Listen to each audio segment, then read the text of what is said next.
Hello and welcome you all. I am Tawgir Zahir, a veterinary final year student, and today we are diving into a crucial topic of veterinary and human health, that is brucellosis. This zoonotic disease is crucial because it occurs in both humans as well as animals, and it is vital that we spread awareness about it. Joining us today is Dr. Ghulam Rasool, Assistant Professor, Veterinary Gynecology, who will help us unpack the details of brucellosis. Welcome, sir. अस्सलाम वालेकुम। ये जो ब्रुसलोसिस है ये एक तेजी से फैलने वाली बीमारी है। ये न सिर्फ हमारी लाइफ स्टॉक इकोनॉमी को तबाह करती है बल्कि ह्यूमन हेल्थ को भी ये तबाह कर देती है। ब्रुसलोसिस बेसिकली है क्या? ब्रुसलोसिस एक ऑर्गेनिज्म है, बैक्टीरिया है, जरासीम जिसको हम बोलते हैं। ये इन जानवरों के प्लेसेंटा में रहता है, मेमोरी ग्लैंड्स में रहता है और जो मेल एनिमल होते हैं उनके टेस्टिस के एपिडिडाइमिस में रहता है। क्यों वहां रहता है?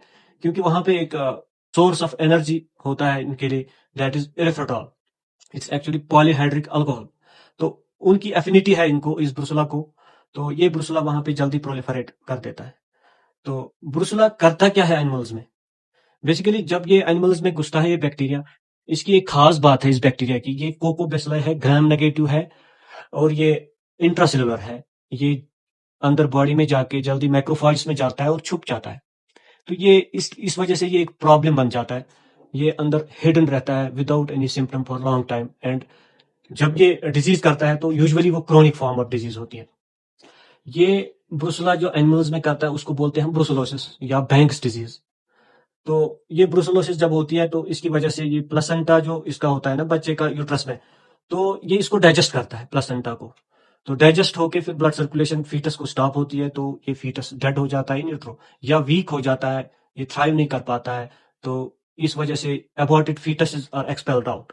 तो या तो वो अबॉर्टेड फीटसेस डेड होंगे या वीक होंगे, which will not be able to thrive in the environment and will die shortly. तो ये जब एक डेयरी हर्ड हो, शीप या गोट फ्लॉक हो, ये जब वहां घुसती है तो ये एंजूटिक हो जाती है, एंडेमिक हो जाती है। तो एंजूटिक एबॉर्शन करता है ये। तो एबॉर्शन बहुत सारे एव्स जो प्रेग्नेंट एनिमल्स हैं उनको एबॉर्शन होती है, और जो एबॉर्टेड फीटसेस और प्लेसेंटा होते हैं वो कंटेमिनेट करते हैं लोकल सराउंडिंग ग्रासेस को, फीड को। तो बाकी जो प्रेग्नेंट एव्स होती हैं या नॉन प्रेग्नेंट एव्स या प्रेग्नेंट कैटल, वो इसको इंजेस्ट करता है, तो वो उसके अंदर चला जाता है और प्रेग्नेंट एनिमल्स में ये एबॉर्शन कंटिन्यूअसली कराता है। तो ये एक हैवॉक बन जाता है एक डेयरी फार्म के लिए या एक शीप या गोट फ्लॉक के लिए। तो Brucella different types of bacteria होते हैं depending on species. In cattle we have Brucella abortus, in sheep and goat we have Brucella melitensis, in sheep Brucella ovis is another form, and in pig we have Brucella suis, in canine we have Brucella canis. तो इन सब की pathogenicity अलग है, इनकी severity अलग अलग होती है।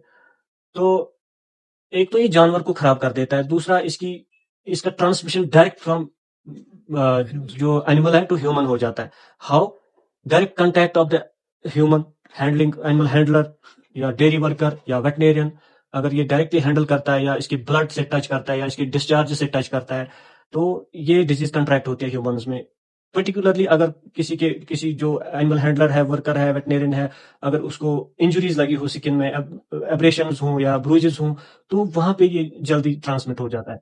तो ट्रांसमिट होके ये ह्यूमंस में क्या करता है? ये करता है अंडुलेंट फीवर करता है, जिसको हम मेडिटेरेनियन फीवर भी कहते हैं। तो और जॉइंट पेन्स करता है, और क्रोनिक फॉर्म इसकी ना बहुत डेबिलिटी करती है ह्यूमंस में। तो ऐसे इन्फेक्शंस लेके जब ऐसी फीवर कंडीशन में जब ये पेशेंट डॉक्टर के पास जाता है, तो these type of fevers often remain undiagnosed. तो जब तक ये डायग्नोज होता है तब तक ये अंदर जॉइंट्स को, आर्थराइट्स वगैरह सब कुछ वो खत्म कर देता है, इंसान को कमजोरी आ जाती है। तो इस डिजीज को रोकने के लिए अभी कोई स्पेसिफिक ट्रीटमेंट है ही नहीं एनिमल्स में। तो लेकिन कुछ रेफरेंसेस है कि हम यूज कर सकते हैं in animals oxytetracycline at the rate of 10 to 12 milligram per KG intramuscular for 1 week, या स्ट्रिप्टोमाइसिन कर सकते हैं यूज इंजेक्टेबल। तो उससे कंट्रोल हो सकता है, इससे प्रिवेंट हो सकता है, मगर इसके लिए कोई स्ट्रांग ये नहीं है कि ये डेफिनेटिव ट्रीटमेंट इन एनिमल्स है। तो एनिमल्स के लिए कोई ऐसा सजेस्टिव ट्रीटमेंट नहीं। In humans we have WHO recommended regimen which consist of जो ह्यूमन पॉजिटिव हो, ब्रुसुला पॉजिटिव हो, तो उसको हम देते हैं कि डॉक्साइक्लिन 100 मिलीग्राम देंगे BID for 1 week, 1 to 2 weeks we can continue daily. और रिफम्पिसिन अनदर ड्रग है, उसको हम देंगे 600 to 900 milligram IM once daily for 1 week. तो ये कॉम्बिनेशन हम दे सकते हैं। और in some cases they use injectable streptomycin. तो वो at the rate of 1 gram daily for 1 week use कर सकते हैं। तो उसकी वजह से ये बैक्टीरिया, क्योंकि स्ट्रेप्टोमाइसिन जो है इसकी एक खास कैरेक्टरिस्टिक है, ये अंदर चला जाता है सेल में, तो bacteria it can kill the bacteria. So in those antibiotics which can go inside the cells are preferably used. तो अब इसको कंट्रोल कैसे करेंगे हम ब्रुसेलोसिस को? पहले हम इसके जूनोटिक नेचर को हम कंट्रोल कैसे कर सकते हैं, एनिमल्स में कंट्रोल कैसे कर सकते हैं। पहले हम एनिमल्स की बात करेंगे। तो एनिमल्स में हमें जब भी लाइव स्टॉक ट्रेड करना हो, कोई फॉरेन रैम लाना हो या बुल लाना हो, उसको पहले हम क्वारंटीन में रखेंगे, फिर उसको टेस्ट करेंगे। Different test are available, RBPT, milk ring test. अगर वो पॉजिटिव होगा तो उसको सेग्रीगेट करेंगे, कॉल करेंगे हम। तो अब अगर डिजीज हो गई फ्लॉक में, तो जो एनिमल्स अबॉर्ट कर गए उनको फौरन हम अलग करेंगे फ्लॉक से, और जो शेड का उसका हाइजीन मेंटेन करेंगे, सैनिटेशन करेंगे, डिसइंफेक्शन करेंगे, और जो वहां पे जो वेस्ट मटेरियल है उसको प्रॉपरली डिस्पोज ऑफ करेंगे। अब अगर ह्यूमंस में गई तो उसके लिए तो ट्रीटमेंट है। तो जानवरों में हमें कंट्रोल करने के लिए, इस डिजीज को कंट्रोल करने के लिए वैक्सीनेशन अवेलेबल है। हमें ब्रुसला एबॉर्टस के अगेंस्ट हमें 2 टाइप्स ऑफ वैक्सीन है। स्ट्रेन 19 है, that is smooth live attenuated vaccine. We have RB51 vaccine, that is rough strain against Brucella abortus. And Brucella melitensis के खिलाफ हमें एक वैक्सीन अवेलेबल है, REV1 वैक्सीन। तो ये वैक्सीन कैटल में यूज हुआ है, इंडिया में बहुत सारे फ्लॉक्स में यूज हुआ है। और कब करना है ये वैक्सीन? ये करना है उसको बोलते हैं calfhood vaccination, that is 4 to 8 months female calves में ये वैक्सीनेशन हम करते हैं। अडल्ट्स में इसका कोई फायदा नहीं होता है। तो काफुड वैक्सीनेशन कैटल, और अगर शीप होंगे तो उनमें भी 4 to 8 month लैम्ब्स जो है उनको हम वैक्सीनेट कर सकते हैं। तो इसके अलावा जो प्रॉपर हाइजीन है वो मेंटेन कर सकते हैं।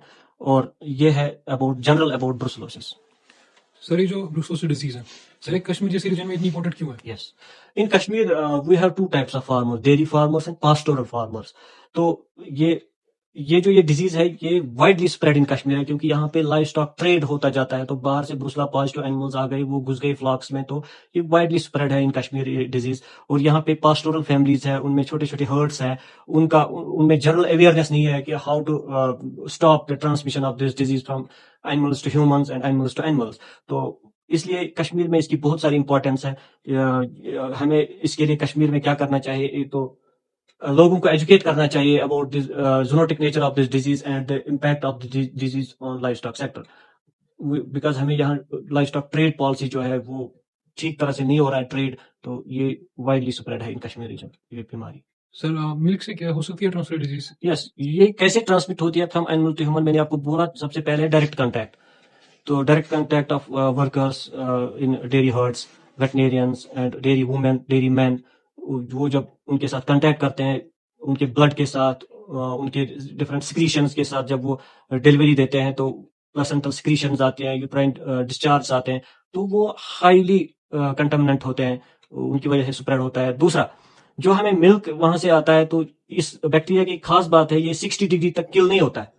तो हमें पास्चराइज्ड मिल्क यूज करना है। अगर हमें पास्चराइज्ड मिल्क और मिल्क प्रोडक्ट्स यूज हमने नहीं किए तो we are contracting this disease from animals to humans. तो सबसे पहले पास्चराइज्ड मिल्क यूज करना है। पास्चराइजेशन हम अचीव करते हैं around 62 degree centigrade, means pasteurization से किल हो सकता है। बेटर है हम दूध को बॉयल ही करेंगे, दैट इज 80 डिग्री, तो उससे पूरा ये ब्रुसला फ्री हो सकता है अगर पॉजिटिव होगा भी एनिमल। तो ये मिल्क हमें ब्रुसला फ्री पीना चाहिए। इसके अलावा जो बाकी प्रोडक्ट्स हैं उनको भी हमें इंश्योर करना है कि ये दिस पास्चराइज्ड है। सर एक लोग आम फार्मर ऐसे कौन से प्रिवेंटिव स्टेप्स ले सकता है जिससे कि ब्रुसला वो अपने फार्म में प्रिवेंट कर सकते हैं? हाँ, एक फार्मर के लिए क्या करना चाहिए जब वो अपना हर्ड एस्टैब्लिश करता है? तो सबसे पहले मैंने आपको बताया कि जो भी फॉरेन एनिमल ये लाएगा, जो भी एनिमल इंट्रोड्यूस करेगा, तो उनको पहले क्वारंटीन में रखना है, टेस्ट करना है, रेगुलर टेस्टिंग करनी है अगेंस्ट ब्रुसलोसिस। अगर ये ब्रुसला पॉजिटिव है तो इसको जाने नहीं देना है। अब अगर बाई चांस कहीं हो गया ब्रुसलोसिस, तो जो एनिमल्स अबॉर्ट कर गए उनको फौरन सेपरेट करना है, और जो शेड है उसका हाइजीन मेंटेन करना है, वहां डिसइंफेक्शन करना है, proper disposal of the waste and secretions from the aborted animals, aborted foetus जो है, अबॉर्टेड प्लेसेंटा है, उनको प्रॉपर डिस्पोजल करना है ताकि ये स्प्रेड ना हो जाए दूसरे एनिमल्स में। Sir, our last question is regarding One Health. Yes. Sir, how does controlling brucellosis in animal reflect true One Health coordination? Yes. Basically, जो One Health coordination, Brucella as a One Health coordination हम ऐसे कह सकते हैं कि it is a multi-sectorial approach to control this brucellosis in animals and humans, and it involves the coordination of veterinarians, medicos, and environmentalists. What veterinarians can do: veterinarians can educate farmers, veterinarians can make farmers aware of this disease, aware of the transmission of the disease from animal to animal, farm to farm, region to region, and awareness regarding spread of this, the zoonotic importance of this disease. What medicos can do: medicos can go in community health programs. They can conduct community health programs where they will educate the masses about using pasteurized milk products, boiled milk products, and particularly this meat. Properly cooked meat should be used because this brucella is present in the meat as well. What environmentalists can do: they can ensure, they can make awareness programs regarding this healthy formation of healthy ecosystems, proper disposal of the wastes, and they should give directions to the masses about this brucellosis. जैसे more important है जो ये brucella है, it remains live in soil for up to 70 days, and in water it can remain up to 30 days. So there are higher chances of spread of this disease once it is this infection is discharged in the secretions and this wastes of the animals which have already contracted this disease. So it's a multifactorial approach, and it involves One Health. Thank you so much, sir, for sharing your expertise today with us.